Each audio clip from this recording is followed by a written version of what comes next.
Hi everyone, good to be here today. My name's Ralph Johnson. I'd like to introduce our CTO, Alan C. We're going to be answering what eWise can do for fintech developers today. Just a brief history as to what eWise does. eWise has been around for about 17 years now, and we do account aggregation. My next slide was a very brief example as to what account aggregation is. But if you don't know what account aggregation is, you really weren't watching the last presentation. So I'm going to just sort of skip over that bit, just to show you here, because I'm going to come back to this slide in a minute, though. We've got Crédit Agricole. We're aggregating from France, BBVA from Spain. We obviously aggregate lots of British banks as well. We've got into the multiple tens of banks and other institutions, up to about 100 UK institutions that we aggregate. We're chiefly talking today, though, about PSD2 aggregation. A little bit as to how eWise is different from other aggregators. eWise does all of the aggregation from the customer's device, whether that's their mobile phone, their laptop, desktop, whatever it is. They save their credentials encrypted on their own device. They're never sent up to a server. They're never sent across anyone's network. They're never seen by us. So they're encrypted on the customer's device. There's no disclosure of those credentials at all. All of those credentials are encrypted using industry standard encryption. And then the data that's been aggregated is brought back to the customer's device, and then the customer can choose what data they choose to share as a result of that aggregation. So just a very quick recap then. We do account aggregation. We have a personal data vault. You might hear Alan refer to that as a FinDEVr. So if you hear FinDEVr mentioned later, that's talking about the area on the device where the credentials are stored encrypted, and also the aggregated data that comes back is also stored encrypted there. Full permission management and data broker, that data can be shared with trusted third parties as agreed by the implementer and also the customer, the end user. So how does PSD2 and Access 2A fit into this aggregation? Well, PSD2 allows for information service providers to get aggregated data very easily through APIs, and also to make financial payments, so consumer data and banking services. And this is going live throughout Europe. We're going to show a couple of examples today. We're going to actually show you live code being done. So for those developers in the room, hopefully you'll get to see that. And for anyone else who's not a developer, it might go over your head. It might go over mine a little bit. But Alan certainly understands what he's doing. Now, there's some risks and limitations to Access 2A. Although it's brilliant that there's these APIs opened up to allow access, some of the scope is quite limited. Not all of your accounts will be available. So your credit card, your current account, those sorts of accounts will be available, but most likely mortgages, loans, other accounts like that will not be available. So that's one of the limitations. If you're implementing from lots of different third-party providers, each of those APIs are going to be different. So ideally, you'd want to have one API that's the same across all implementations, but that's not the case. And data security, it's still just as important, even though the access is done primarily through OAuth, to store those tokens and store them securely. So data security is still paramount. This is where eWise Aegis platform comes in. We have a two-channel account aggregation. So this is how we mitigate some of those limitations I mentioned earlier. We have the direct channel, which is through the direct APIs, and then we have the indirect channel, which is the traditional HTML parsing. And we allow, through one API, through our API, access to both of those and then combine the data set back again afterwards. So this is how we solve some of those issues. I'm just going to move through here. So just again, just a brief overview as to how it pulls together. The consumer speaks to the accounting information service provider who connects to our eWise Aegis. And then if it's a bank account, a current account, or a credit card, then we'll use the PSD2 APIs. Any other accounts that aren't available will go through the indirect channel. And then that allows us access to all the different accounts, the savings accounts, ISA accounts, any other accounts that aren't traditionally available through PSD2. Now, some implementations will open up all of their accounts, but it's certainly not required. Let me show you a very quick demo here. We've got an eWise demo page here as to how we can, just to show how it could look to an end customer. You can see that I've aggregated already Credit Agricole. We've got 5 accounts that were available through the PSD2 interface, and then 3 that weren't available that we've gone through the HTML parsing route. That's the indirect channel. So these 3 here, they're mortgages, for those of you that don't speak French. I'm going to add BBVA, which has opened up its PSD2 interface. So this is a Spanish bank.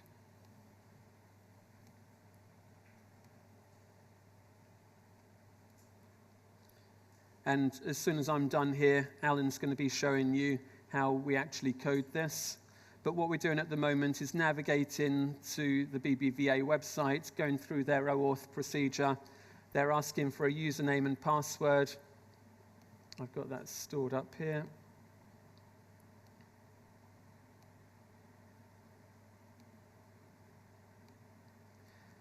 And then it's a very quick process to then do the aggregation. So we've got the aggregated data now. We've got Credit Agricole there. We've got BBVA. We've got 4 accounts. And we've got transactions here. Alan's now going to show you how we can actually do that in code and how quick and easy it is to do the actual implementation. So what I'm going to demo right now is the actual integration part for our FinDEVr API. So we provide a JavaScript SDK for the desktop so that your web application can connect to the FinDEVr that's in your device. For the Android, it's a Java SDK. For iOS, it's Objective-C. And then what I'm showing here right now is on the left side is some screenshots of what Ralph did. And then on the right side, we're going to try and mimic that with a very simple web application. So I've just set up here a very simple HTML JavaScript code. I just included our JavaScript API over here. And then what I'm going to do is hook up these buttons over here to the actions you saw a while ago. And hopefully, it stays within 100 lines of code. So the first thing that happened in eWise IO is that it actually initialized a session with the personal data vault. That being said, it actually looks like this. So $eWise initialize and then gets a callback function, which you get a result over here. What we basically see here is a bunch of boilerplate code, wherein this part here just hooks it up to this button. The developers here know what it is. And then this is the actual FinDEVr API code. And then this part here just presents the output in this first block box over here. Once we've initialized a session with the FinDEVr, then we could start calling the rest of the APIs. So the other thing that we saw there was that we saw a list of institutions that you could add. That's typical to use. That's the typical workflow. Basically, ask the user, hey, which institution you want to add. With that, we have get institution API, $eWise get institution, which again you will receive here the list of institutions the user can add. And then from there, the user can select one, and then you pass the selection into the next API.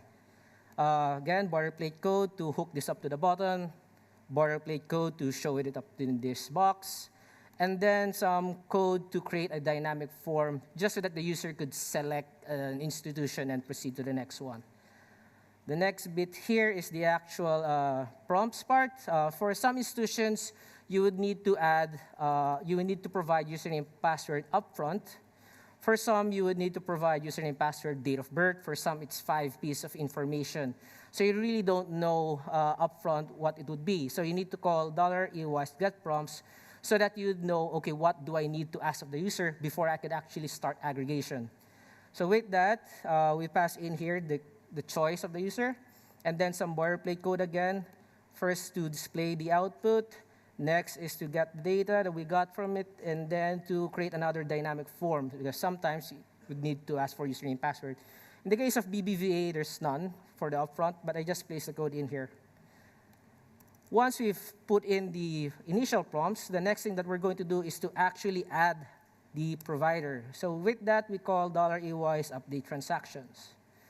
Again, boilerplate code to hook it up to the bottom, boilerplate code to create to read the dynamic form, and then call the API, the actual API.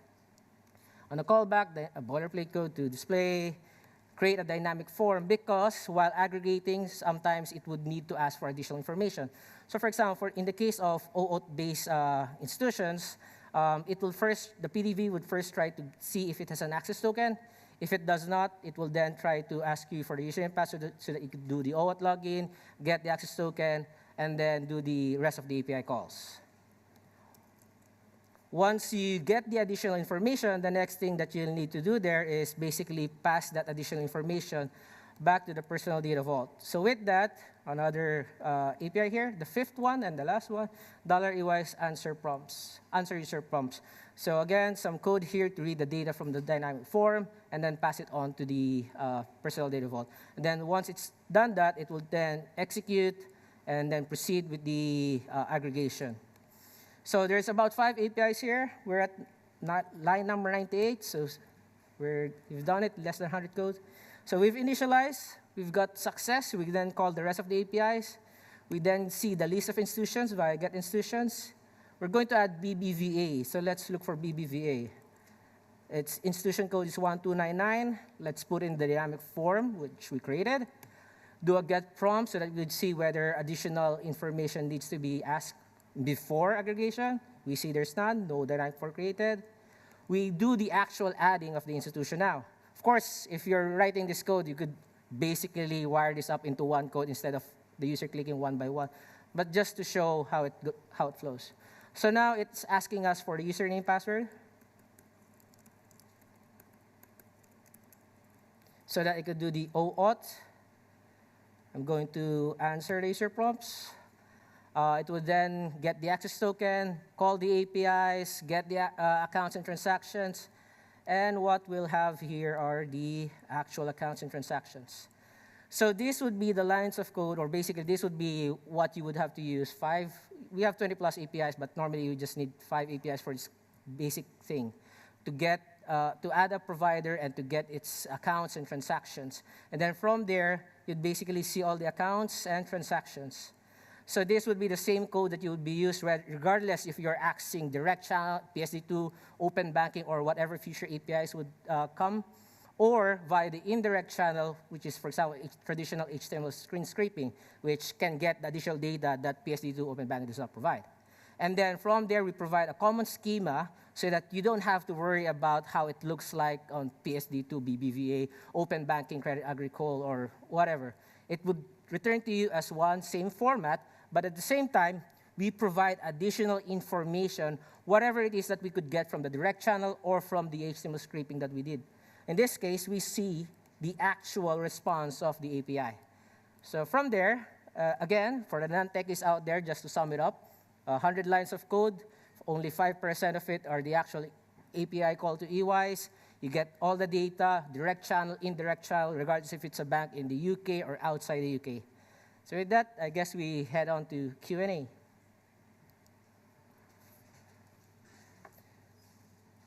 How do you manage PDV recovery if the user needs to change devices? Example, device is lost. So there are several pieces of information that we're storing in the user's device. Credentials and the actual financial information. The financial information can be opted by the user to be shared to their service provider, which some of our clients actually do, and some of their clients does that, so that they could provide additional services. So as long as you provide that one, then everything should be good. Even if you switch device or you lose device, you'd still see the accounts and transactions from the other device. Of course, it needs to be permission-based. The user needs to explicitly share that. But never will the credentials or access token be shared on the server side, because that's the risky part. So if the end user does lose their device and they move to another device, they would have to re-enter their credentials on the new device. Do you have a mobile app? Yes, we have mobile SDKs. We have Objective-C1 for the iOS. It can be wrapped with Swift, of course, and then Java 1 for the Android. How do you minimize, or better yet, avoid third parties changing their screen layout structures and bearing your product's aggregation functionality? Yes, it's a tricky part, and we take that burden on. Because if you do this on yourself, you're going to spending a lot of your time updating your aggregators in order to cope up with the changing of the UIs and layouts and everything. But of course, we follow best practices internally as to what we see would never change as to how, or would seldom change as to how the banks actually do their UI. There are tricks to that one, and we do keep to that one. As long as we keep to our best practices, the changes that we do are relatively minimal. We also have an automated tester that will alert us if anything does break. Correct. And we've got a large team that are able to quickly update the what we call an ACA, which is the bit of code that does the aggregation. Correct. Are you getting the users to enter their bank credentials into your client's website? If yes, is that safe? Yes, we're able to do that, but to be clear, the credentials never actually reach the website. So a while ago, you saw Ralph putting in the credentials in a web app, but that credentials never actually reached the server. It actually just went into this laptop, and everything was performed by this laptop. By my 7-year-old laptop, it was able to aggregate it in about 5-10 seconds. So it never actually reached the servers. So as long as you orient your clients that, no, this will not reach our servers, so on and so forth, depending on your wordings, of course, they're fine with that one. Who are your customers, banks or FinTechs? What countries? It's actually both. Traditionally, we've been selling to banks, but nowadays, FinTechs also want these kinds of services. So we now have banks and FinTechs. We have clients in UK, Asia, Australia, Singapore, Switzerland. So a bit of places everywhere. I guess that's about it.